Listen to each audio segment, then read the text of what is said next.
মানে সাকিবের সাথে এরকম ছিল যে আমি দৌড়ে গিয়ে তাকে জড়িয়ে ধরবো।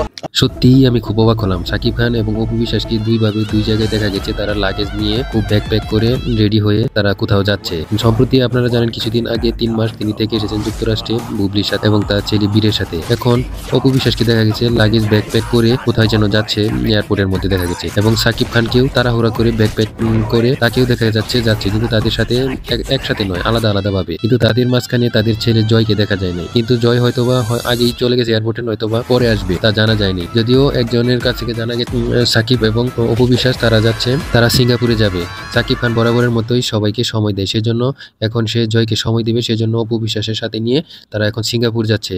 এক ভক্তর কথায় তিনি এ কথা জানিয়েছেন। অবশ্যই সাকিব খান এবং বুবলির সাথে একসাথে এরকম ঘোরাফেরা আপনার কাছে কেমন লাগে অবশ্যই কমেন্ট বক্সে জানাবেন। তবে হঠাৎ করে সাকিব খান এবং অপু বিশ্বাস যুক্তরাষ্ট্র থেকে সাকিব খান আসার পরপরই যে অপু বিশ্বাসকে নিয়ে রওনা দিবে, এটা আসলে সত্যি অবাক করার মতো। এটা আসলে অনাকাঙ্ক্ষিত ছিল। দেখা যাক তাদের জুটি কতদিন টেকসই হয়, আবার নতুন কোনো গুঞ্জন হয় কিনা। অবশ্যই মতামত জানাবেন।